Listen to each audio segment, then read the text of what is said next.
Olá pessoal, estamos começando aqui mais um vídeo no nosso canal. Esse vídeo é um tema fora da nossa proposta inicial, que foi fazer uma série de vídeos sobre educação. Esse é um videozinho fora, mas que vem a calhar, né? Espero que vocês gostem. Inscrevam-se no canal e deixem um like se você gostar desse vídeo, tá bom? Vamos lá. Rudan Pereira de Souza. Tenho observado uma constante no comportamento do brasileiro.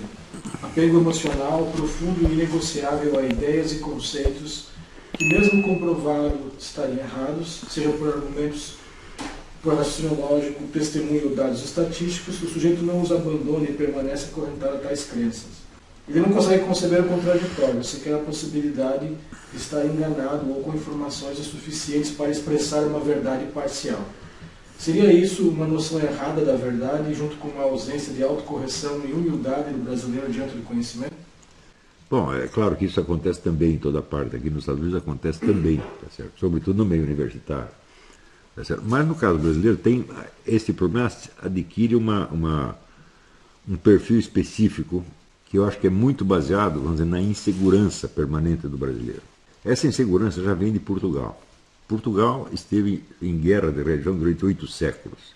Então um dia o sujeito era dominado pelos cristãos, outro dia pelos muçulmanos, e ele tinha que se virar no meio disso. Então, vamos dizer, a noção que ele tinha da autoridade era uma coisa muito evanescente. E se você não tem uma autoridade externa ou interna a qual se referir, você está inseguro, evidentemente. Nós já temos esta herança que nós mesmos trouxemos de Portugal. Se você lê o clássico Essa de Queiroz, A Ilustre Casa de Ramírez, você vai ver que o personagem Ramírez é uma espécie de retrato da insegurança, da instabilidade, né? Quase volátil da alma portuguesa. E isso passou muito para o Brasil, complicando mais ainda pelo fato da população africana e indígena, que de repente era inserida dentro de uma sociedade que eles não tinham criado, que eles não compreendiam, e que o sujeito não sabia direito qual era o papel dele, o que era para fazer, o que era para não fazer. Então, está literalmente perdido no espaço, né? E leva décadas, leva muitas gerações para você estabilizar uma nova identidade dentro de um contexto nacional. Mas como esse contexto nacional também é volátil, também fica difícil, se você pensar no que consiste a identidade do Brasil, o que é sentir-se brasileiro. Você pensa, carnaval, samba, futebol, eu digo, mas isso é identidade brasileira? Uma identidade nacional é a memória dos feitos realizados em comum. Ora, se é a única coisa que nós temos que fazer, assim, eu pulei o carnaval, joguei futebol e dancei um samba. Falei, bom, isso aí não basta, isso aí é um nada. Isso é coisa de criança, pensando bem. Né?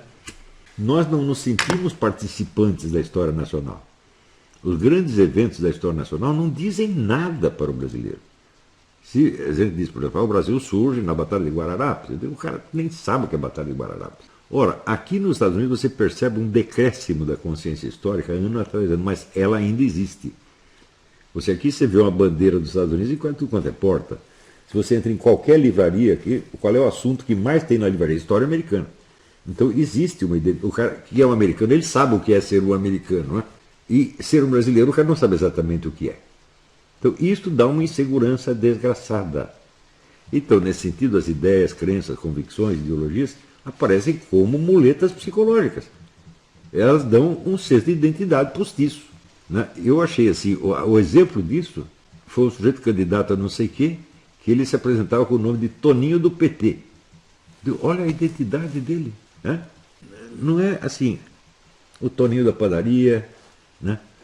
O Toninho da Vila de Ocunhé, o Toninho da oficina mecânica. Não, o Toninho do PT, quer dizer, o partido se incorpora nele como identidade.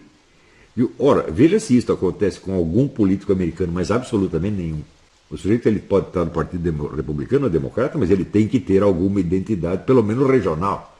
Né? Senão vão rir da cara dele. Se ele não tiver nada mais, nenhuma outra identidade a não ser o nome do partido, ele está lascado.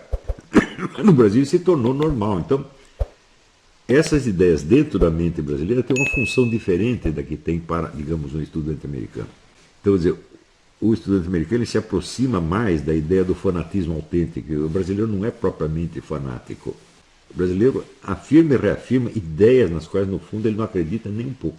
É um puro suporte verbal de uma personalidade como é que se diz? Vacilante, personalidade periclitante.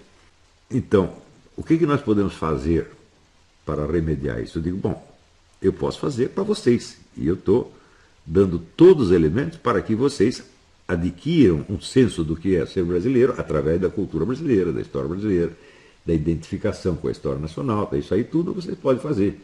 Eu creio que hoje, uma boa parte dos alunos, se não todos, já tem uma identidade pessoal um pouco mais centrada, mais claramente situada dentro de um contexto histórico. E por isso, veja, só a pessoa que tem isso pode mudar de ideia. Você não precisa desesperadamente da ideia, porque sem ela a personalidade dele cai. Ele não vai largar a ideia de jeito nenhum. Quando eu vejo ao longo da minha vida o número de vezes que eu tive que mudar de ideia, não só mudar de ideia, mas mudar de estilo de vida, mudar tudo. Né? Como morrer e nascer outra vez, isso aconteceu várias vezes. E a gente sobrevive tudo isso. Né? Mas você só sobrevive a isto se você tem um senso de identidade muito profundo e muito bem centrado. Em última análise, este senso de identidade ele depende da sua presença diante de Deus. Sem sombra de dúvida. Só isso segura o ser humano de pé. Mas entre a situação do indivíduo atomizado, perdido no espaço, e o indivíduo centrado, você tem muitos graus intermediários, a conquista da identidade social, nacional, linguística, etc. Tudo isso entra na composição dessa identidade. Né?